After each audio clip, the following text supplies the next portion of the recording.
বর্তমান ইউনূস সরকার কিভাবে বাংলাদেশকে বিদেশিদের হাতে দিয়ে দিতেছে তা আজকে আমি জানাবো। তার আগে জেনে আসি, বর্তমানে চট্টগ্রাম বন্দরের টার্মিনাল কারা পরিচালনা করতেছে? তারা হলেন সাইফ পাওয়ারটেক। আর এই সাইফ পাওয়ারটেকের মালিককে তরফদার রুহুল আমিন। এই তরফদার রুহুল আমিনকে সে হলো বাংলাদেশের শেখ হাসিনা, শেখ রেহেনা এবং জয় এর ক্যাশিয়ার, যে হাজার হাজার কোটি টাকা বিদেশে পাচার করছে। এই যে জয় এখন বর্তমানে আমেরিকার পাসপোর্ট নিচ্ছে। তিনি এখন একজন আমেরিকার সিটিজেন, একজন আমেরিকান নাগরিক। সে কেন আমেরিকার নাগরিক নিচ্ছে? আমেরিকার নাগরিক নিচ্ছে কিভাবে সে নিচ্ছে?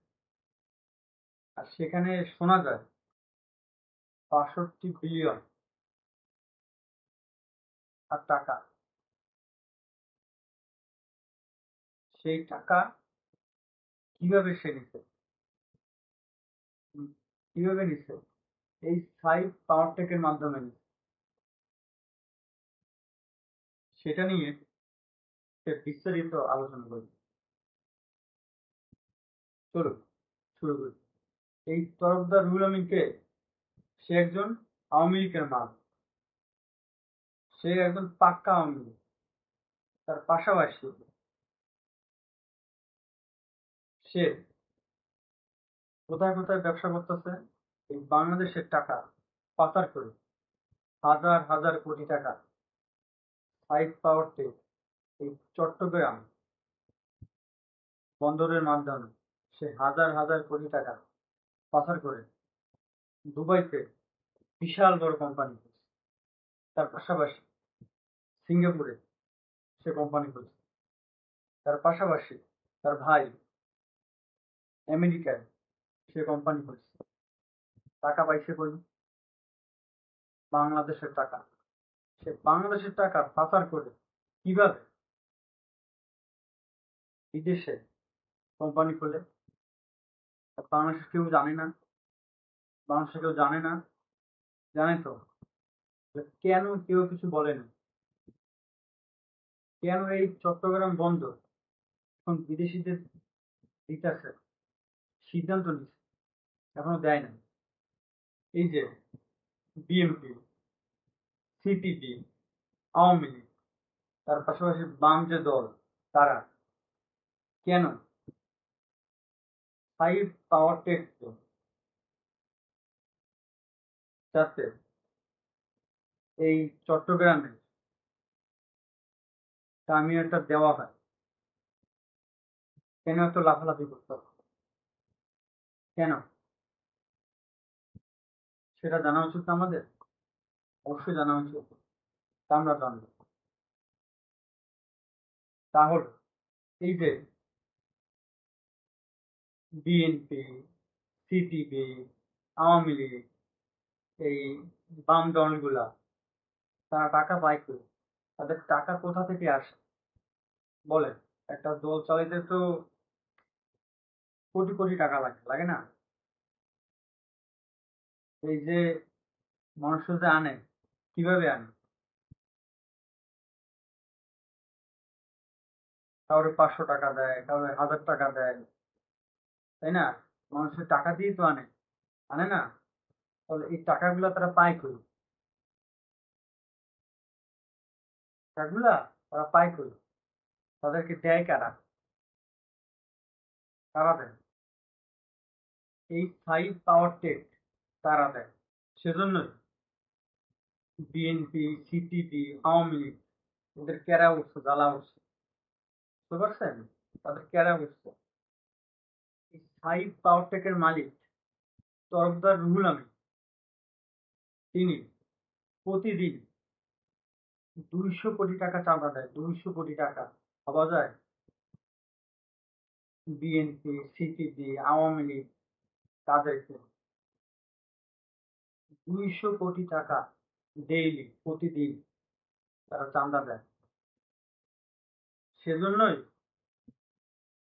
বিএনপি, সিপিবি, আওয়ামী লীগ, বামপন্থী দল তারা উঠে পড়ে লাগবে, যাতে এই সাইফ পাওয়ারটেক ছাড়া অন্য কোনো কোম্পানিকে চট্টগ্রাম টার্মিনালে না দেওয়া হয়। কারণ যদি দেয় তাতে চাঁদার টাকা পাওয়া যাবে না। বোঝেন আপনারা? চাঁদার টাকা পাওয়া তো যাবে না। সেজন্যই তারা একদম উঠে পড়ে লাগবে, যাতে অন্য কাউকে না দেওয়া হয়। বুঝতে পারছে? সেজন্যই তারা এত চালাকি করিয়া সাইফ পাওয়ারটেক ছাড়া অন্য কোনো কোম্পানি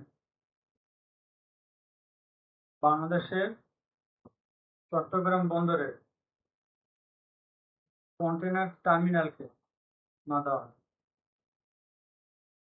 এই যে সম্ভবত আওয়ামী লীগের সময়, সম্ভবত আমরা ঠিক আমার মনে পড়ছে না এখন, আহ, এই ওটাকে কি বলে আপনার,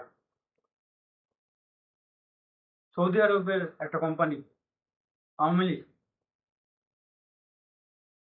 সৌদি আরবের একটা কোম্পানিকে আওয়ামী লীগ তাদের টার্মিনালের এই কন্টেনার টার্মিনালের দায়িত্ব দিয়েছে।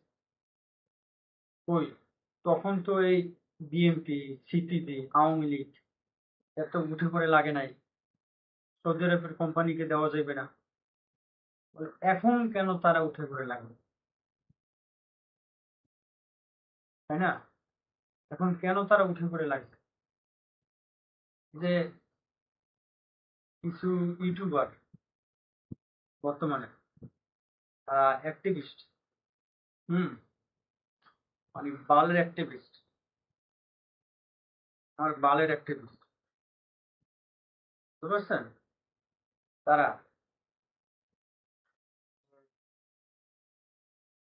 নিতে চাই না, তারপর নেই। বিরানি আলম, হুম, বিরানি আলম, আমেরিকাতে থাকে বিরানি আলম, সে বিরানি আলম, তারপরে গোলাম ময়লা রনি, হুম, তারপরে আপনার ডক্টর কচুক্ষেত দায়িত্বে তারা উঠে পড়ে লাগছে। হুম, বাংলাদেশ চট্টগ্রাম বন্দর বিদেশিদের হাতে ইউনুস দিয়ে দিতেছে, দেওয়া তো যাইবে না, কারণ চান্দার টাকা তো পাইবে না। সব দল চাঁদা টাকা পাইবে, পাইবে তো না। সেজন্য এসব দল প্রথমে কাদেরকে নামাইছে?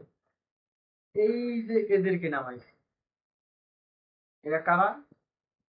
এরা হইল মুখোশধারী, ইসলাম বিদ্বেষী, তারা ইসলাম বিদ্বেষী, পাশাপাশি বাংলাদেশ বিদ্বেষী, এবং বর্তমানে তারা একটা বড় রাজনৈতিক দলের পা চাপতেছে। এই পা চাপতে চাপতে মানে পাও সাত, পায়ের যত ময়লা সব সাত, মানে সব তো গেছে ভিতরে, আমি সব মানে সাদা বানায় লেখতে পাও, আমি বিচারাই না চাপটাছে। কারণ এখন তারা যদি না চাপে তাহলে তাদের তো আর কোনো বেল নেই। বেল আছে? কোনো বেল নেই। কারণ তারা তাদের ইউটিউবে নিচে, ভিডিওর নিচে তারা কমেন্ট পড়ে না। যদি পড়তো তাহলে দেখতো বর্তমানে সাধারণ মানুষ কেন তাদেরকে ঘৃণা করতেছে।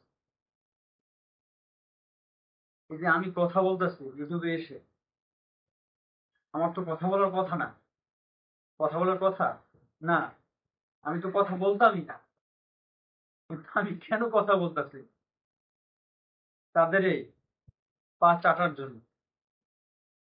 দেখতেছি যে তারা একদম ঠিকঠাক সে পা চাটতেছে।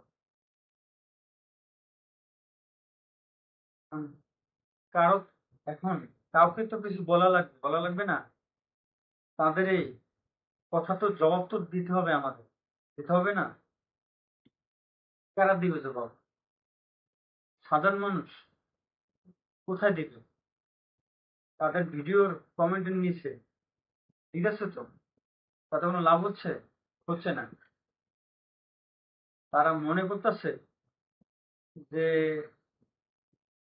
তাদেরকে এখন তারা তারা এখন কি পরিমাণ ভিডিও দিতেছে খেয়াল করতেছে? আপনারা খেয়াল করছেন তারা এখন কি পরিমাণ ভিডিও দিতেছে? মানে কেউ যদি একটা পাতও দেয় সেইটা নিয়েও একটা ভিডিও করতেছে যে তারা পাত দিছে, পাদের কোনো গন্ধ নাই, বুঝছেন? তাদের পাদের কোনো গন্ধ নাই, সেটা নিয়ে একটা ভিডিও তারা করতেছে। যাই হোক, তাদেরকে নিয়ে কি আর বলবো? এই তাদের এই কথার জবাব দেওয়ার জন্যই আমি ইউটিউবে এসে কথা বলা শুরু করছি। এখন আপনি ভেবে দেখেন আপনি কোন পক্ষে? আপনি কি চাঁদাবাজদের পক্ষে নাকি জনগণের পক্ষে? ভাবেন আপনার কোন পক্ষে? আল্লাহ হাফেজ। ইনকেলাব জিন্দাবাদ।